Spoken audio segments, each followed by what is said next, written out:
Muy buenos días a todos. En primer lugar, queremos agradecer a todas las personas que se unen hoy a nuestro webinar y nuestro segundo evento de la serie de infraestructuras críticas organizados por el Programa de Ciberseguridad del Comité Interamericano contra el Terrorismo. Thank you for joining in. Programa de Ciberseguridad del CICTE de la Organización de los Estados Americanos, y es para mí un placer darles la bienvenida a todos. Este evento el día de hoy está relacionado con las implicaciones de la ciberseguridad para el agua potable y el acceso a este recurso tan importante. Y el día de hoy tenemos dos personas que nos van a hablar de las experiencias con respecto a ciertos ataques cibernéticos que han ocurrido a infraestructuras relacionadas con el suministro de agua, así como de las capacidades de la región para hacer frente a los nuevos desafíos cibernéticos y lo que eso significa para el funcionamiento de nuestras sociedades. Si no están familiarizados con esta serie, la idea del programa de ciberseguridad es brindar un espacio para compartir diferentes ideas acerca de las implicaciones y las consecuencias que tienen los ataques cibernéticos para las infraestructuras críticas, por lo que los invitamos a mantenerse al tanto no solamente de este evento, sino de los próximos que estaremos organizando alrededor de diferentes temáticas. Antes de darle la palabra a nuestros colegas que nos estarán exponiendo el día de hoy, en nombre de la OEA y específicamente del programa de ciberseguridad, queremos aprovechar para dar las gracias no solamente a quienes se unen hoy como participantes, sino también a nuestros donantes que hacen que este tipo de eventos sean posibles, especialmente el gobierno de Canadá y el gobierno de Estados Unidos. Este evento será realizado en inglés, por lo que les comentamos que tenemos interpretación simultánea tanto a español como a portugués en tiempo real.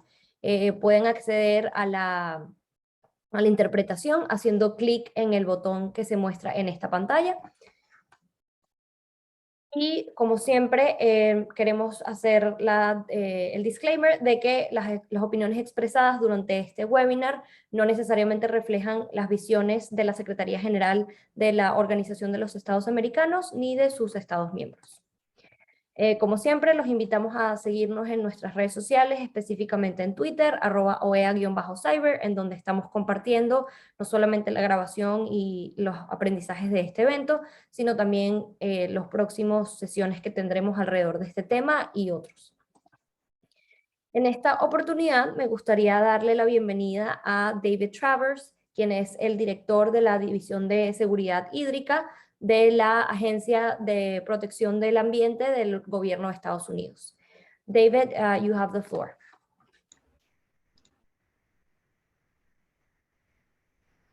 Great. Thank you, Gabriela. Hi, as Gabriela said, I am David Travers here at the U.S. Environmental Protection Agency. Thank you for the opportunity to discuss cybersecurity at water systems. I am honored to have been asked to present to you all today. So just as background, and I promise I will make this brief, I recognize that some of you are not government bureaucrats and so may not find government organizational structures as fascinating as I do. But the US federal government has identified 16 so-called critical infrastructure sectors. And each of these sectors has what's called a sector risk management agency, which serves as the US federal lead agency responsible for enhancing that sector's security and resilience against all hazards, whether intentional, malevolent acts, natural disasters, climate change, or cyber attacks. So by presidential order and now by law, EPA serves as what's called the Sector Risk Management Agency for the water sector. And my office is the focal point of EPA's Sector Risk Management Agency mission due to our expertise with the water sector. And when I say water sector, I mean both water, drinking water and wastewater systems. Here in the US, we have about 150,000 public water systems and another 16,000 publicly owned treatment works or wastewater systems. And the relationships we have cultivated with our individual states and with water systems under the law, specifically the Safe Drinking Water Act and the Clean Water Act, is one of the reasons that EPA is the sector risk management agency, or the federal lead for the water sector. So what this all means is that EPA, perhaps along with our Department of Homeland Security, would be considered the primary federal agency accountable for the protection of the water sector. So with that context out of the way, let me launch into the substance of what I have to say today. So the first thing to understand is that we believe that the US as a nation is aware really only of a modest fraction of total cybersecurity incidents within the water sector, and indeed with many other critical infrastructure sectors. And perhaps some of you have the same sorts of data issues that we have. So water and wastewater systems are not required to report cyber incidents, at least by federal law. Some states may have requirements. And as a consequence, many water and wastewater systems do not report cyber incidents for a variety of reasons. So since we started tracking cyber incidents in the water sector back in around 2006, we have documented many incidents in the water sector. But again, we suspect that this number is a significant undercount of the actual number. In terms of a trend in cybersecurity attacks, we are observing across all of those 16 critical infrastructure sectors, which I mentioned earlier, including water, an increase in the number of cyber incidents. I've seen estimates anywhere from 4 to 7 times what we were seeing just a couple of years ago.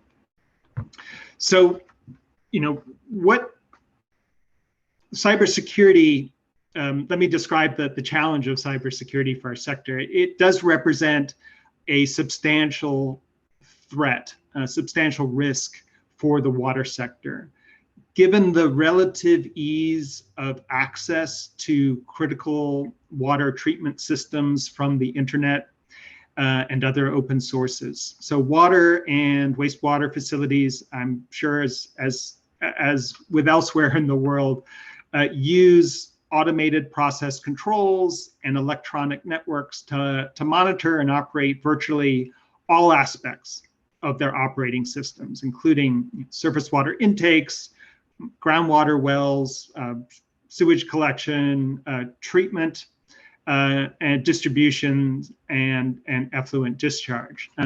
All of these processes that I just mentioned could be vulnerable to cyber attacks, which could disable or manipulate monitoring and control systems. So potential examples include, as I'm sure you all can surmise yourselves, inadequate chemical disinfection or overdosing of a particular chemical, disabled or misused pumps and valves, and displaying false or actually no process data to operators. So the operator doesn't know what's going on in the water system. In addition to these operational technology sides, we also, water utilities rely on, as you all know, on information technologies for communications and what we call, enterprise management, such as, repairs, billing and payments, customer complaints, excuse me. So these IT systems are also vulnerable to cyber attacks, which can disable, mission critical operations and steal valuable data, particularly customer data, which is bad both for the customer and certainly for the utility as the source of that data. You can imagine how pleased customers are to have their information divulged to a cyber criminal. So the majority of cyber attacks, at least here in the US, that we see against water systems and against critical infrastructure in general, involve ransomware, which can be very disruptive, to utility, business, and communication processes. But usually do not interrupt actual water service. So these attacks are commonly executed through various phishing and social engineering schemes. The failure by either the utilities or what we would call a third-party provider, basically an IT company, to install software patches and updates, and other things that you can imagine, like weak user authentication, and really other fundamental but basic cybersecurity weaknesses. So ransomware attacks generally target the IT or business enterprise side of utilities. So again, things like billing, accounting, email systems, and so forth. So ever since the first, I think, notable ransomware attack, Primer ataque ransomware conocido, pueden todos conocer el incidente WannaCry, perpetrated by North Korea, IT systems have been the target, and so bear the brunt of ransomware attacks.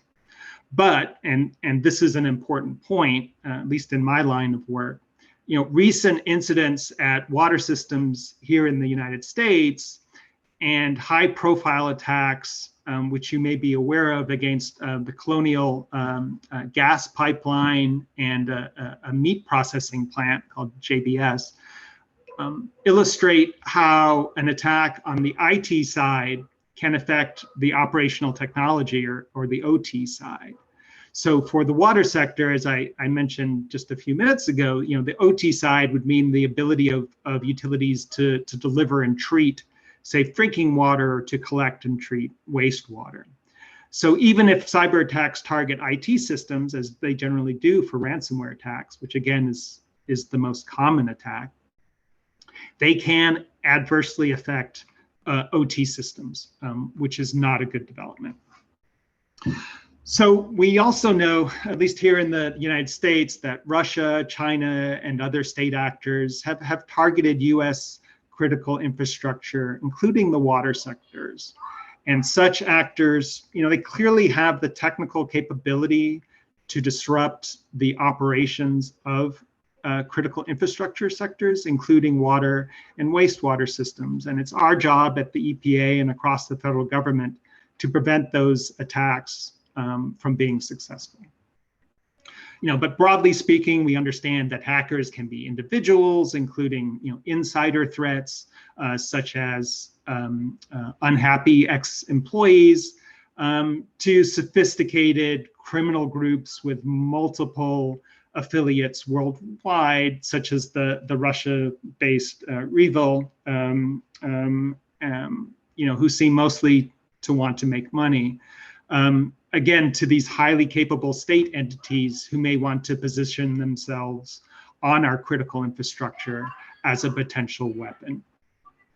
So, given this not altogether encouraging state of affairs, what is EPA doing about cybersecurity? So the good news is, and we may address this more during the question and answer session, is that basic cyber best practices, along with a robust cyber incident response plan, can prevent many, by the vast majority, of the attacks I just described. And they can also mitigate or lessen the consequences should an attack occur. So my office offers a wide array of guidance, training, and direct technical assistance to assist every sort of entity in the water sector. I mentioned we have over about 180,000 approximately such entities. They can be urban, rural, large, small, state regulated, tribal systems. I'm sure you have similar diversity of systems in your country. your country. So I won't hit on every one of these projects that we have. We have a variety. They're all on our website. But let me highlight two because I think they're illustrative of the type of assistance EPA provides. So the first thing we do is provide cybersecurity training and response exercises. So we invite water and wastewater systems in for about a day-long session, which covers cybersecurity threats, vulnerabilities, common vulnerabilities, consequences, mitigation Consecuencias, estrategias de mitigación, practices, and incident response planning. You know, if a cyber attack occurs, who do you call? Most water systems, or many water systems, may want assistance from law enforcement and from the Department of Homeland Security in responding to a cyber attack. So EPA, my division, has held this course at locations throughout the U.S. Since 2015. Because of the pandemic, we have had to switch to a virtual format over the last year, and well over 1,000 water and wastewater systems have participated in the course. So the other item I wanted to mention just very quickly is the Technical Assistance Provider Program. So this program recognizes that many water systems, particularly small water systems, and we have many of those. Most of the 150,000 water systems I mentioned to you, the vast majority of those are on the smaller side, serve under 10,000 people. Actually, the biggest number of systems serve between 25 and 3,300 people. So what we would consider to be fairly small systems. And many of these systems would never be able to adopt cybersecurity practices without direct technical assistance. So what this effort tries to do is train a group of state and regional water technical assistance providers to assess cybersecurity practices at individual water systems, actually on site at the systems themselves, and really guide the systems through developing a cybersecurity action plan to reduce the risks and enhance resilience to cyber attacks. So by the end of this calendar year, 2021, we aim to enroll about 200 water systems in this effort. So in terms of basic recommendations, and then I'll conclude and hand it over to my co-panelists. The point I would really like to emphasize is that, again, basic cybersecurity best practices, along with a cyber incident response plan, can be incredibly effective against cyber attacks. The more challenging attacks, such as the supply chain type of attacks that we saw over the summer, or earlier in the year, I should say, with respect to some of the software that the SolarWinds company sold, which you may be familiar with. That sort of supply chain hack where the hackers get into the actual product themselves, which is then pushed out as a legitimate product, that is harder to protect against. But as I said, the vast majority of attacks are fairly, I'll say, primitive ransomware type attacks, and cybersecurity best practices can be very effective.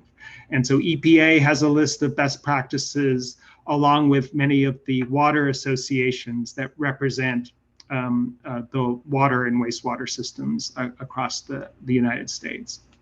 In terms of specific actions, what we encourage water utilities to perform asset inventories, of your IT and OT assets. How many of them are internet facing? Do you have an understanding of that? Separate your IT from your OT systems. Eliminate unnecessary internet facing devices. Have access control protocols such as multi-factor authentication. We've seen the absence of multi-factor authentication as the reason for a number of ransomware attacks in the United States. Don't use factory default passwords, don't share passwords, change passwords and access privileges regularly, or if an employee leaves the utility, update patches on software, and exercise, develop and then exercise a cyber response plan. We also encourage utilities, back up your data and test your ability to operate on manually if you need to, so that you can operate without the aid of internet-enabled devices, which can be challenging. And then finally, what I will say is that aside from taking these basic precautions, I do believe that recent attacks support moving to what I would call a zero trust model. I don't know if there's a comparable terminology that you all use in your respective organizations, but we call it a zero trust model, and that is based on assuming that a cyber breach is inevitable, or in fact has already occurred.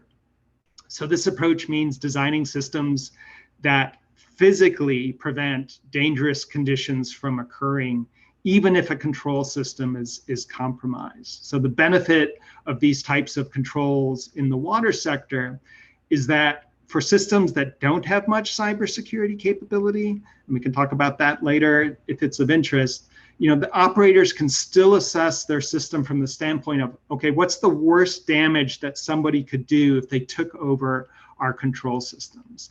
And then the operator can look for physical steps to limit how bad that damage could be. So if, for example, hackers gain control of a sodium hydroxide pump, they can't add enough sodium hydroxide to raise the pH to dangerous levels just due to the size of the chemical pump, just limiting the maximum rate of pumping of a chemical additive. And the same applies to the gearing of valves and pressure switches. So designing your system to effectively compensate for cybersecurity breaches is generally something that we encourage. So Gabriela, with that, I will hand it back to you. I think I've spoken long enough, and I'm really eager to hear some of the questions that the audience members have. So I will turn it back to you. Over. Thank you, David. I think it was a very complete presentation, and I would actually like to point out just two things before we hand it over to Maria. And I actually have a question for you. So one thing that you did mention was that ransomware is definitely a trend that has been affecting not only critical infrastructure, but I think overall we have seen a rise in ransomware attacks to other institutions such as banks and even political institutions that we have seen in recent reports and news. But I'm wondering if based on what you just said and the news that we've been following, do you believe that malicious hackers have some type of older motivation in terms of selecting critical infrastructures instead of other types of organizations or institutions, given the great impact that they can create, or are they just looking to get the most profit? And I'm saying this because even though you spoke a little bit about what organizations and institutions can do to prevent these types of attacks, we all know that if a water facility gets affected, that directly impacts the type of potable water that we as citizens get. So I'm wondering if you have learned anything from recent attacks, whether these hackers, malicious hackers, have this in mind, or are they just looking to get to whomever can pay the most money to them, and that's about it? That's a great question, Gabriela, and my answer is both. So the vast majority, as I said, of cyber attacks that we see involve ransomware, and the motivation for ransomware is generally money, and it's generally perpetrated by either an individual or a criminal organization. Now, as I said, we also see states and state-sponsored actors, so organizations that tacitly or explicitly have the support of the state in which they operate, have targeted critical infrastructure, including water systems. So that is a completely different motivation than money. Actually, the North Korea WannaCry, I believe the motivation, even though that was a state-sponsored action, might have been money. I think they were just testing the ability of ransomware, and it might have been far more successful, quote unquote, than they had envisioned. But for state-sponsored actors, as I said, I think in my comments, the motivation is either to disrupt critical infrastructure, in advance of some other engagement, or as punishment, or as retribution for a cyber attack, in their own country. And so that is, and to broadcast the fact that they have that capability. So that is clearly useful to a state as leverage as it interacts with another potentially hostile state, to know, hey, we are sitting on your energy grid. We are sitting on, the lifelines that support every community in your country. That can be both a deterrent, and that can be a form of aggression. So that the motivations differ, and the water sector in particular, I think, has a great deal of appeal as a target, unfortunately, particularly for state or state-sponsored adversaries who are interested in disrupting, or again, broadcasting their ability to disrupt another nation's critical infrastructure. And there are other aspects of the water sector that make it quote unquote appealing as well. But I think most of the attacks are attacks of opportunity. They have the weakness. There's a broad ransomware campaign. An employee happened to click on a spear phishing email or something to that effect, as opposed to direct targeting. I think every entity is now subject to ransomware, and water systems are no different. Over.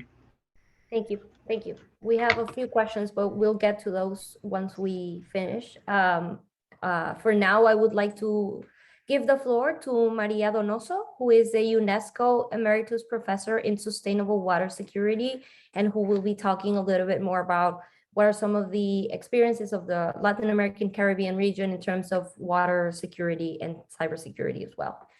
Professor Maria, the floor is yours, and thank you very much for joining us today.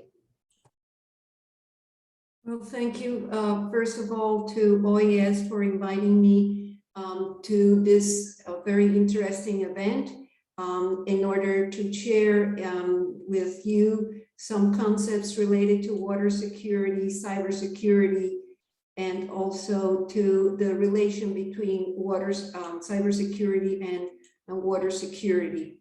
So let me start by saying that in the last UNESCO Intergovernmental Council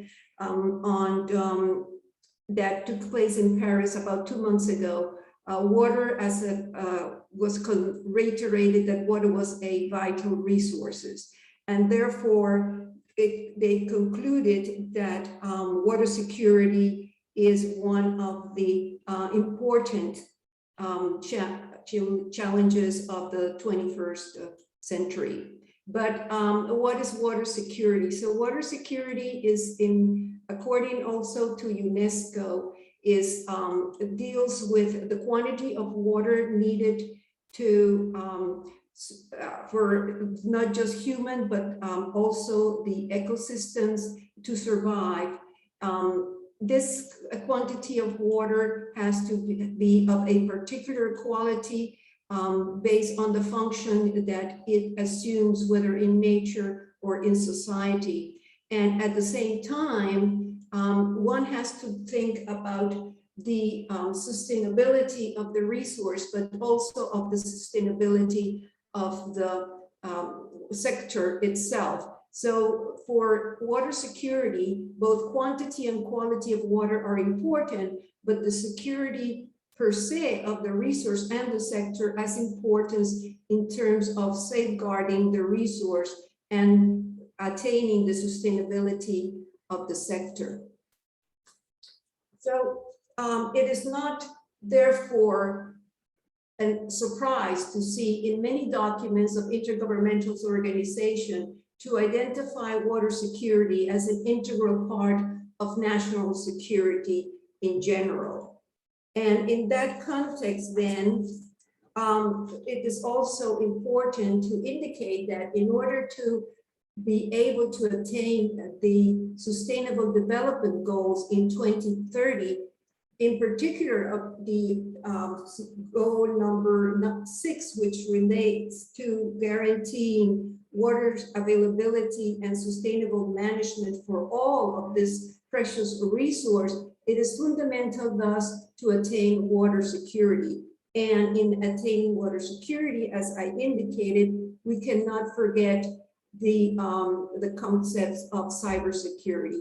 If we look at the advance of IT through history in the last 50 years, we can see that there has been a tremendous advance. From the early 1980s, we passed from basically what was to be just a more sophisticated typing machine that could add, subtract, multiply, and divide to today, which includes sophisticated systems that in many cases are learning as they progress. So this is important because we no longer have an engineer or a technician managing water from a bureau or from a lab, but there are a number of complicated instruments and IT systems that do and support the management of water resources in general. So in that context, then, we need to say, what is the sense of what is the importance of cybersecurity to attain water security? How can we translate the threats or the risks that occur in IT in the context of water security? So, of course, the more sophisticated the systems, the easier or the more they are exposed to cyber threat. So today, just a very simple system in our houses or in our individual offices is not just a computer, but it has tablets, telephones, data collectors or data storage units, and also some sort of communication for transfer of information and data. So it's then no surprise that at the global level, we see more and more headlines, such as the ones that I am sharing with you in terms of cyber attacks, instead of at the national level, at the international level, like it was portrayed and mentioned by David. And these are increasing exponentially. And the water sector is not completely in a different situation. Let me just share with you some of the results of work being done by the Global Information Security Workforce, which is a multinational, I will say, think tank or task force that are doing these kinds of analysis. And this is a graph from their 2017 report, but looking at the draft for this past year's report, we can see most of similar numbers. So if you look at the type of cyber attack that are predominant in the various continents, we see that for Latin America, in ransomware is the most frequent. And this is true in general, but it is similarly true for the water sector. Therefore, it is important for us to identify what elements or parts of the water systems and also of the water sector can be in danger to cyber attacks. And in that context, the first type of targets are data banks. Data banks are targeted in different ways. First of all, as it relates to the personal and financial information that exists in their systems of different utilities or entities. Also, for example, in terms of identifying if sites where instruments are located, it could be measurement instruments, but it could be all other types of instrument stations that Tem algum outro tipo de para taking place. Service plans and maintenance, in particular when it relates what are the planning for the crews or services in responding to emergencies, such as when, for example, a plant, a water plant is being compromised because of a cyber attack. And many other types of information that are being deposited in the data bank of the utility sectors in the Americas. Of course, our experts will say that, you know, in order to avoid these hackers or these cyber criminals, one good thing to do would be to use the cloud, but the cloud can also be hacked, can also be suffering a cyber attack. So we have to keep that in mind, that it is not as safe as is sometimes portrayed. Another elements that are in danger of being of cyber attacks are the services and products that are offered online, and these can be of many of various nature. And for example, when we are presenting information, especially that information is online, when we are in the process of providing, for example, results of modeling, such as when there is a potential flooding areas due to the increase of the water in a stream or a river. Also, when there are alerts, for example, during hurricane season, when the population very much relies on information received in order to react to, and in this case, a hurricane or another natural disaster. Again, also in terms of services, the services to the client, in particular, as was mentioned by David, those that imply having in data banks personal information of the people that that these utilities are serving, whether it's personal data or financial data, and of course other types of services that are offered on a day-to-day basis.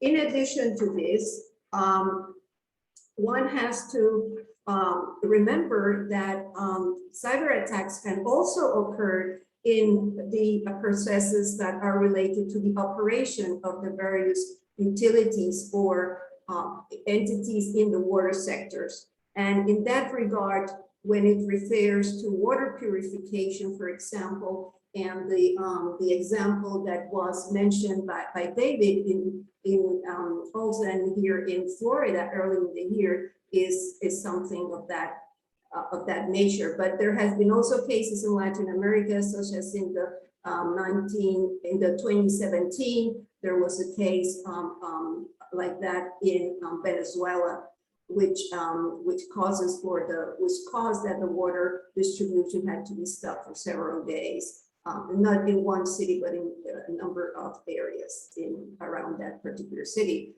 Distribution networks are also very much targeted, cutting out the water to a particular sector or a particular entity, like in this case under COVID, a hospital could be very detrimental to that city or that community. The treatment of wastewater treatment plants, once this is done, also by altering the chemicals that go into a particular stage of the process of treating this wastewater could be also one of the processes that can be targeted. And of course, very important part of the water sector is the hydropower sector, and as it relates to the control of gates, in particular when there is high levels in the lakes above the water utility, in this case the hydropower station, not being able to control these gates that are in part of the whole structure, and that allow for the water to flow when it is going to overpass over the dam. It's extremely important because it could cause tremendous problems downstream. So all of these operative processes are really open targets out there for cyber crimes. And there are many others that I did not mention. But the infrastructure of the water sector is also very sensible and could be targeted, particularly as it relates to machinery that is in the institutions or in the utilities, when it relates also to the pipes or instruments that are in the networks to distribute the water, or the passage of water from one place to the other, but also in the hydropower or in the irrigation systems part where they use dams to control the water flowing. And this is an example in a Latin American country where they could not pass enough water through the gates, and the water just overflowed and caused for the dam to collapse. And this was a small dam, but imagine if this would have happened in Iguazu, which was the dam that I showed earlier. Part of Paraguay, Argentina, and also maybe other countries downstream will be in a very weird situation. But also when it relates to the water storages, these are controlled also via IT, and so they are also vulnerable. Irrigation facilities are today all controlled via computers, and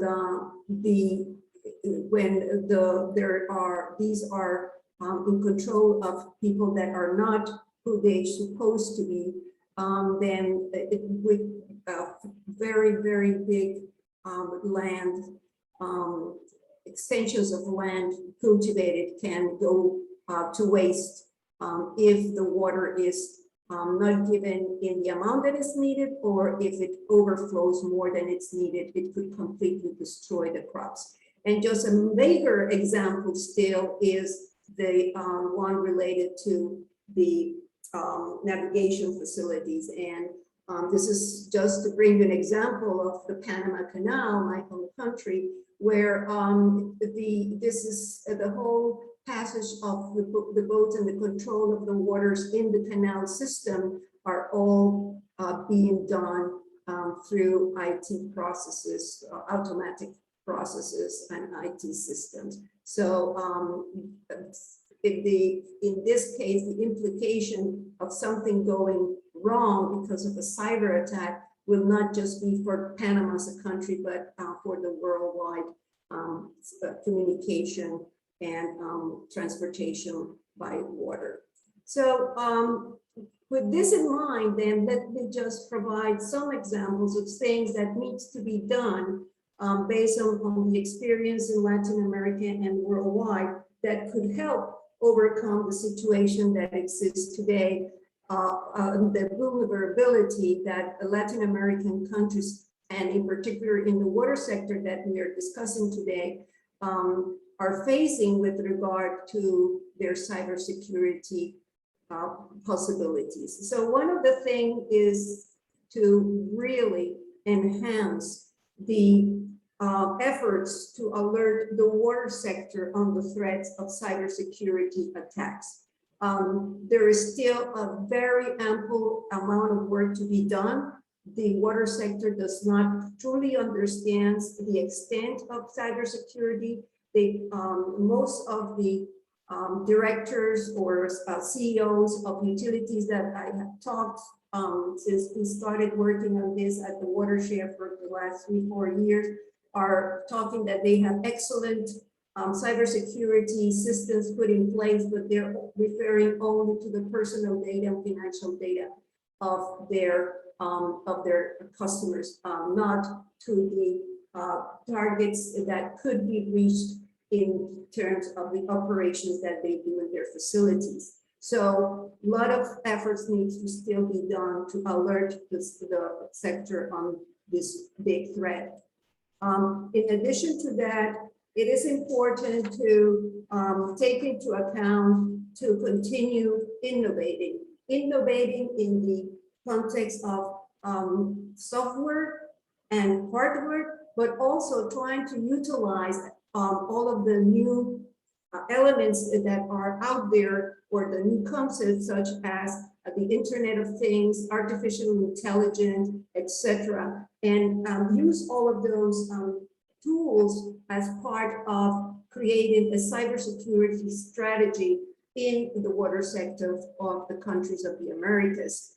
And when we refer to the countries of the Americas, we refer not just of the government sector, but also the private sector. And it is extremely important to strengthen and collaboration between institutions and experts within the government, with the government and the private sector within one country, but also among countries. And entities such as OAS and BEAD and UNESCO and others, intergovernmental organizations, are providing platforms such as this event that we are participating in today to promote these exchange and collaborations among countries and experts in the region. Also, it is important to work in developing or updating policies and regulations related to water security. Most of the countries in the Americas and also in the Caribbean have some kind of policies or regulations that have been approved, but in many cases they are not really used by the public, and there are no specific regulations in most of the countries that relates to the sector, to the water sector, and that is an area that needs to be addressed, because legally there are in many cases no fundaments to really process people that are hacking in the countries themselves, or that are requesting ransoms for security attacks. They all go within the context of the general regulations and laws, but not a specific in terms of the water sector. So that is an area also that we need to look into. Another element that needs to be addressed is the update or improvement, or to make available for cyber threats analysis methodologies, including, for example, penetration tests in the various utilities. And this is something that sounds like Chinese for many of the CEOs of our utilities. And we need to overcome that barrier and that challenge, because this is something that cannot wait. There are increasing attacks coming, and it's going to go sooner than later beyond just hacking the personal and financial data of customer. And to finalize and to complement this, there is an important need to increase formal education programs at all levels, graduate, undergraduate, technical, professional levels, but also to expand opportunities for capacity building to decision makers, leaders, professionals, water professionals. There's a lot of needs in terms of capacitating in themes related to cyber security. And in that context, the programs, joint programs, such as for the one that FIU has with the OAS, that are executive programs for professionals in general that relates to water security, much needed. And these programs are completely booked way before we put them out there with the pre-booking, and this just cries out that there's an ample need to capacitate and to make people aware out and within the sector of the importance of cybersecurity. Because if we want to reach sustainable water security, we have to make sure that the water resources and the infrastructure or the processes that are undertaking within the water sector are secure from the perspective of cybersecurity. So thank you very much. Thank you very much, Maria. I think it was a very, very comprehensive presentation, just as David's. And right now we do have some questions from the audience. Before we dive into those, I would like to highlight a point that you mentioned at the end of your presentation, which is preparation. I think the efforts that individuals, organizations, and institutions can make to prepare people, whether they are working for the water sector or any other critical infrastructure, is a key component to preventing not the attacks per se, because as you mentioned before, attacks are prone to happen, but at least mitigate the consequences and better understand and keep improving our processes on how to deal with this type of situations, right? So I do have some questions prepared, but I would like to give the word to one of our attendees who has a very interesting question for both of you. So Enrique. Thank you very much. My name is Enrique Darovich. I'm transmitting from the south of Patagonia, Argentina. The question is, why someone, criminal or terrorist organization, should attack a main control of a water plant instead of target this attack to a flight control center or a satellite weather control center or something much more noisy in media terms? It's because of the cyber security patterns used to protect the water cyber systems are more weak than the others I mentioned before, or it's a case of an antwork trying in a silent way to destabilize nations, creating a sort of slow subversion, as well Yuri Bezmenov described it in the early 80s. Thank you.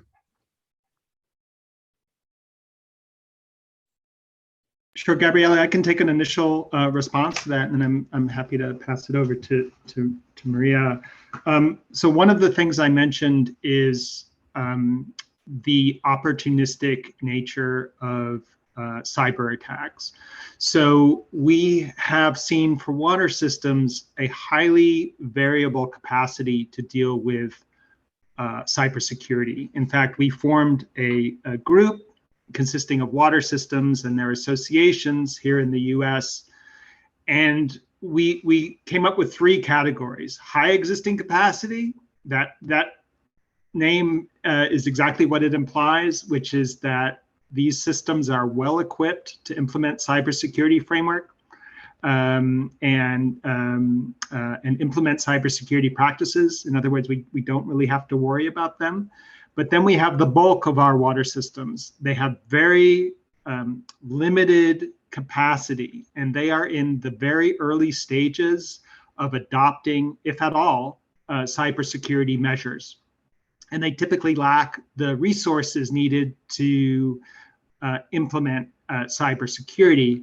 And then beyond that, so that's limited capacity. Then we have systems that are very limited capacity. And those are the systems I talked about in my comments, that is those systems that are never able to implement, will never be able to implement cybersecurity protection without direct hands-on technical assistance. So according to a recent survey that the water associations themselves did in the United States, only about, I think it was 30% of respondents had even identified their OT networked assets, and just 22% had implemented cyber protection, fully implemented cybersecurity protection efforts. So for that reason, it's an attractive target. The other thing I would mention is you're perfectly correct. There are other critical infrastructures that are high value targets as well. But when you think about, what would most undermine the public confidence, if you turned on your tap and there was water you could not drink, could not bathe in, could not use for cooking, what would be a more frightening scenario, frankly, than depriving a community of potable water? And so for that reason, we think the water sector is an attractive target. But I'll be quiet. Maria, I'm sure you have some thoughts to add. David, you really nailed it. The people that are seeking to get some ransom are going to target those that are the most vulnerable, and at the same time that will render a major news headline, because that's what they want to do. Whether the objective is political or whether the objective is just money. Independently of that, they want to be able to get the best out of this cyber attack. And definitely the water sector is very vulnerable, because it's not, especially in Latin American countries, it's not I will say, rich sector, like, for example, the electrical sector. The electricity sector is usually much richer than the water sector. So they are capable, and they, in many instances, especially in those places where there are big companies like Electrobras in Brazil and a few others, they have the means, the resources, both financial and intellectual, to put together plans that will withstand attacks. So the persons that are interested in pursuing a cyber attack for whatever purposes, they're not going to go to these big fishes. They're going to go to, for example, the water distribution sectors, the water purification plants, because these are usually conducting their businesses as it relates to IT with hardware that is in many cases obsolete, software that needs to be upgraded, and they are easy targets. Even here in the States, the case that we had here in Florida at the beginning of the year, they got into the system because the Microsoft was not upgraded. So these soft targets are what they want to get. And like David said, you can go out without electricity, and yeah, it would be bad but you can always charge your cell phone or your tablet with your car. You can go out without communication, say TV or radio. There are other means to communicate these days. But if you go out without water, that is a major impact, and everybody is impacted, from the very poorest of the society to the richer ones. So that is why this is a target that is going to be more and more and more used by cyber criminals. So thank you both. And in that note, I think I would like to mention this question that I have, which is, how can organizations, institutions, countries build cyber attack mitigation capacities, not only considering what you've been saying, that these attacks are going to keep happening, but also if we consider innovation and digital transformation in the water sectors.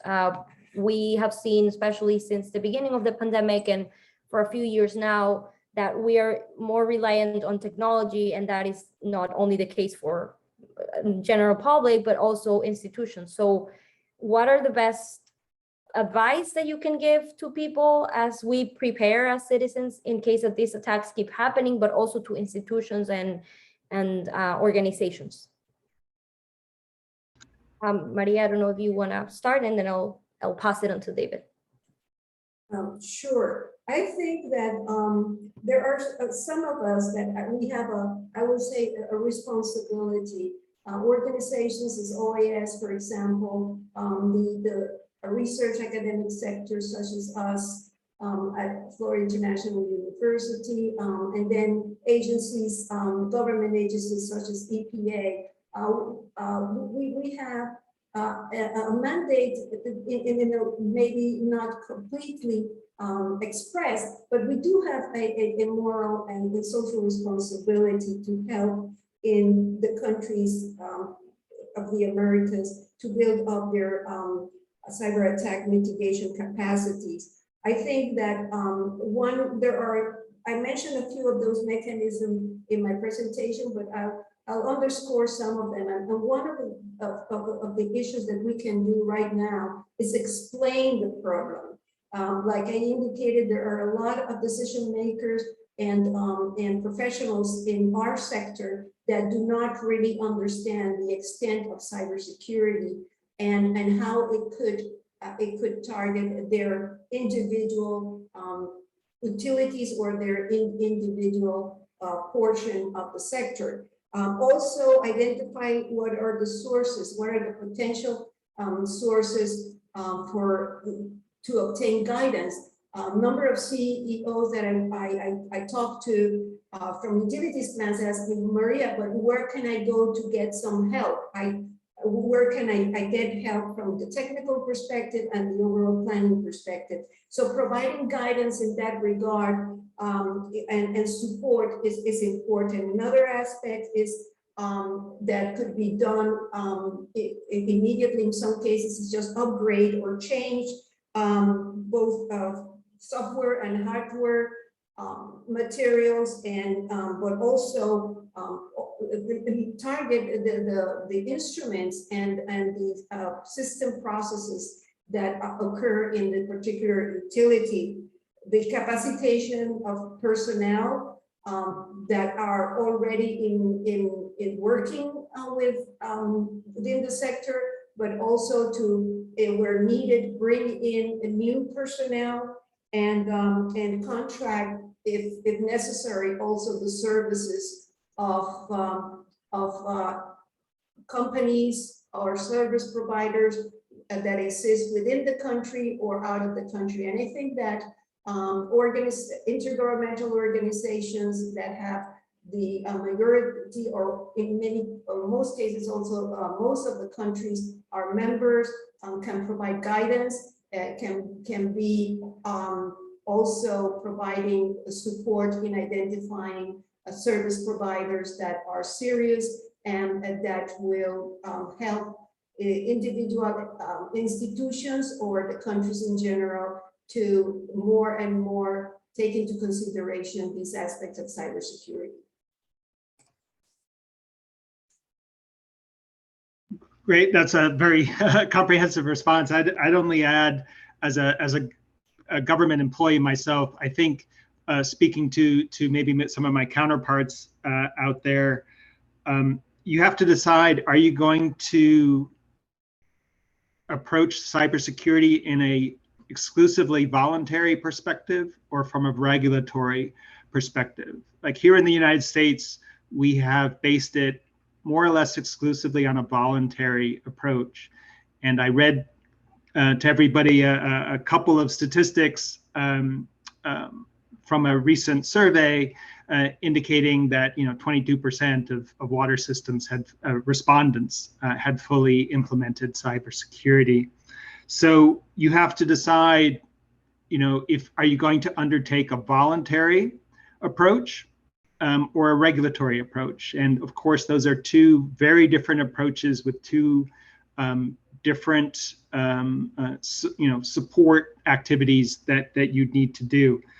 So that's the kind of big picture item I would underscore, along with mentioning that because it's cybersecurity, there is the assumption, particularly within our water sector, that this is an ultra high-tech solution. You have to have a PhD in computer science to implement best security practices. And we try to tell systems you don't need to do that. There are some very basic steps that you can do. If you fire an employee, if you dismiss an employee because that employee did something bad, you should think about revoking that employee's password privileges and access privileges. Just very basic actions that you don't need a computer science degree to take, that can really serve to advance your utility's ability to both prevent and lessen the consequences of a cyber attack. So those are things that we emphasize, along with, for those really small systems or the systems that cannot even begin to implement cybersecurity, you need to provide them with direct technical assistance. You can bury them in fact sheets and guidance and training. And at the end of the day, you will need to go in there and help that system develop a cybersecurity program. Over. Thank you both. We have a question here, which I think is really interesting. Minor Jarkin is asking, taking into consideration that the more sophisticated hydric system is, maybe it's more vulnerable to ransomware attacks. Is there a percentage, is there a larger percentage of these attacks in Latin America or Africa where you have more third world countries? I don't know if that's, I tried to translate, so I might rephrase that, but I think what he means is that if a hydric system is more sophisticated, then it's not as vulnerable to ransomware attacks. I think that would be the assumption. Maybe you can say yes or no, but I think what he means is since in Latin America and Africa, where we don't have this kind of sophistication or technology to protect this infrastructures from ransomware attacks, is there more vulnerability? Is there more interest from malicious hackers to attack these systems, or no, because maybe there's not as more money behind that they can get if they attack? I don't know if that makes sense. David, I think you got the question. Sure. So I can't speak to the experiences of other countries and the cybersecurity situation in other countries. I will say that I would not take as an assumption the fact that you have a sophisticated network as insurance that you would not get attacked. We have seen a number of financial and retail giants in the United States, JP Morgan, Target, many other large corporations with huge resources and presumably very sophisticated both IT abilities and IT systems become a victim of a cyber attack. So again, I'm sorry, I'm sounding like a broken record, but I think it is a matter of opportunity. They're going to look for targets that both represent a potential source of ransom, but also just they're looking for any vulnerabilities in any systems that are out there without being targeted. So we have seen a couple of small systems. Maria mentioned the small system in Florida, which did not at all have a good cybersecurity program in place.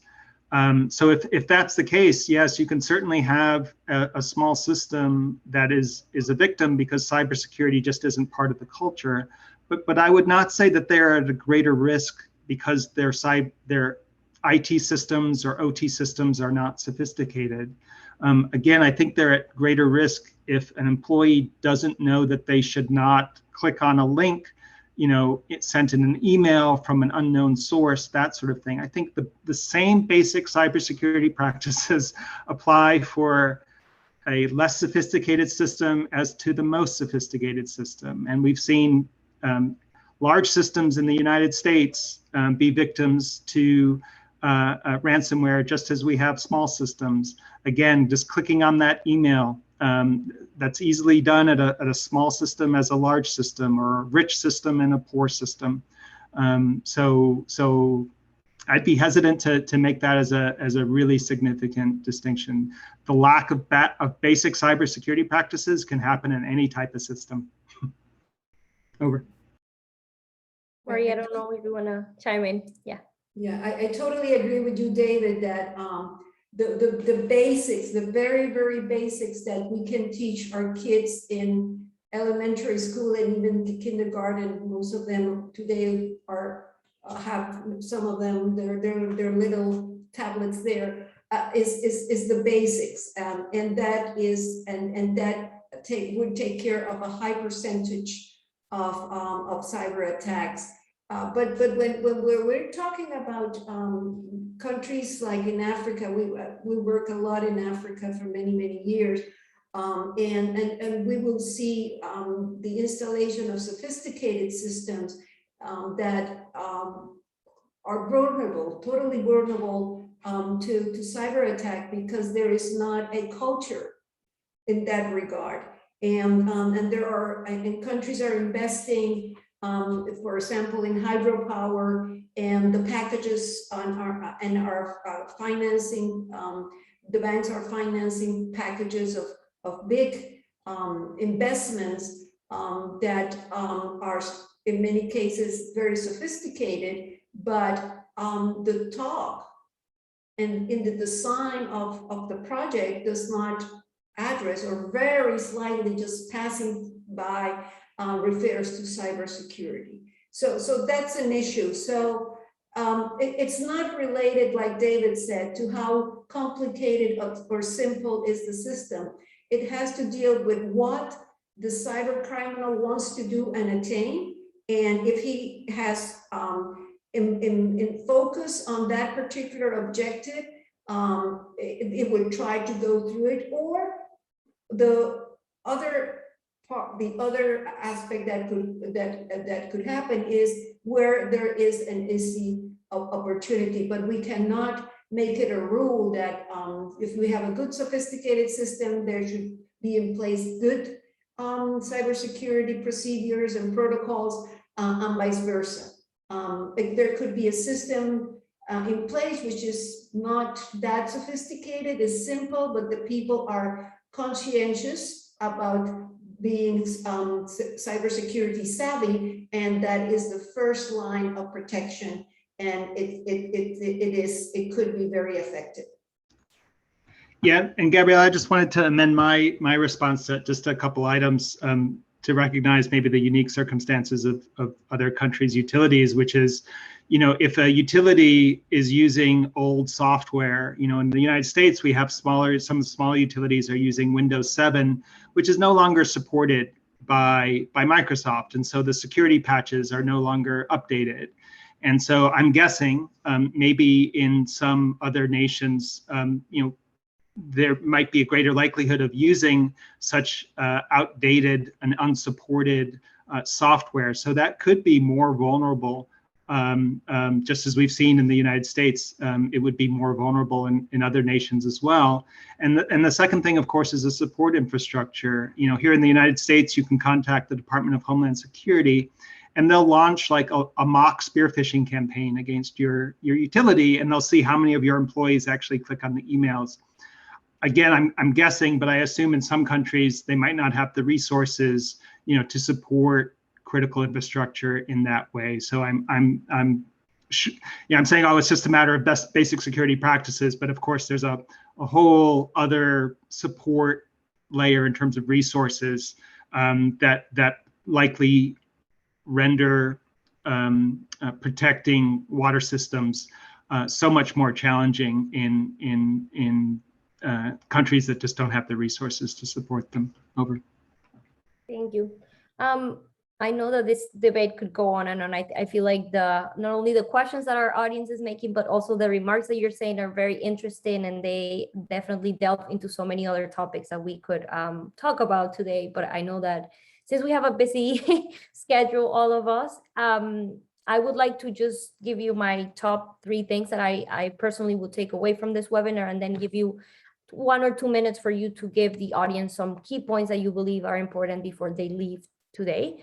I believe that what you mentioned, both of you, in terms of going back to the basics, even password managing, not only for hydrical or water facilities, but also for ourselves as general citizens, I think is key. And also the importance of training cybersecurity professionals currently that do not necessarily have a very traditional background, as David was saying, and also Maria was saying, is that I think we can all take a part in having cybersecurity and seeing it as a shared responsibility. And last but not least, I think the intention of this webinar series, as I mentioned before, is to teach people that these attacks that we see are not only news in a paper, these are also things that could be affecting us. So my 1 or 2 minutes for you both would be, what can the general population do in case an attack like this happens, or to continue asking our institutions to be more responsive and more proactive to preventing the consequences of these attacks. Maria? Thank you. Well, from my perspective and my area of work, I would like to reiterate and strongly underscore that in order to attain water security as a sustainable development goal, we need to consider water quantity and quality, but also the security of the resource. And in this day and age, cybersecurity is a fundamental component of that security of the resource, but also of the sector. A second aspect that I will call the attention, that I will hope that the participants will take with them from this event, is that there is a need to recognize and to really be aware of the problem, and it's different, and it's for each country, each part of the sector is different. For the hydropower sector than it could be for the irrigation or utilities subsector, but it is there, and it is a growing threat.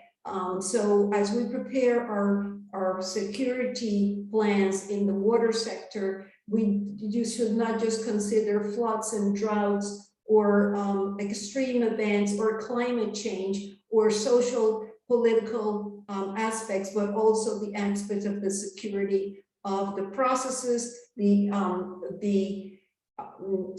utilities, and of the various components of the subsector. And third, that there is a very ample need of capacity building at all levels, and support to government, private sector, and the general public in this area of cybersecurity. And those of us that have some capacities, it is our responsibility to offer those to the countries of the region, Latin America, North America, and the Caribbean.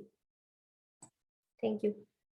Yeah, and I would only add to Maria's excellent summary comments is recognize that water systems are at risk from cybersecurity, that not only could you exfiltrate customer data, but you could also affect the operations of a water system. So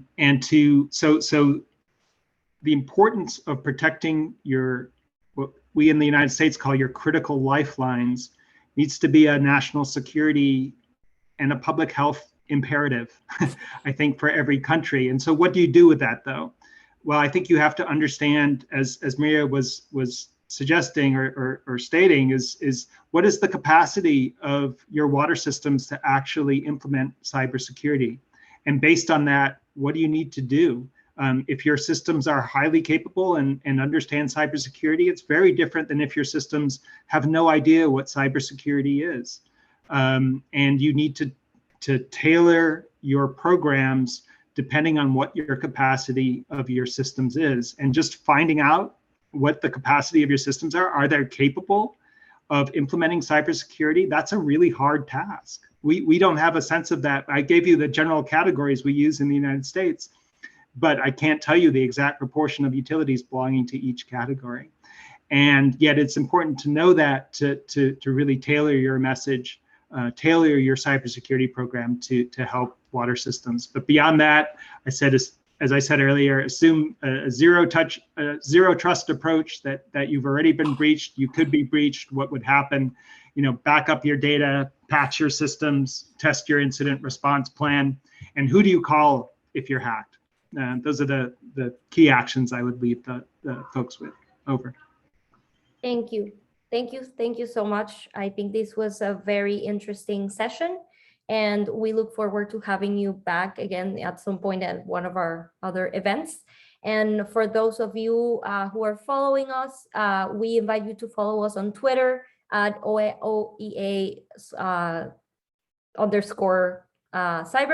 where we will be sharing not only the recording for this presentation, but also the next series of the event. Thank you, David. Thank you, Maria. Thank you, FIU, UNESCO, and also the EPA for lending you your guys' time today. We really appreciate it. Have a great day. Thank you, Gabriela. Thank you. Bye-bye.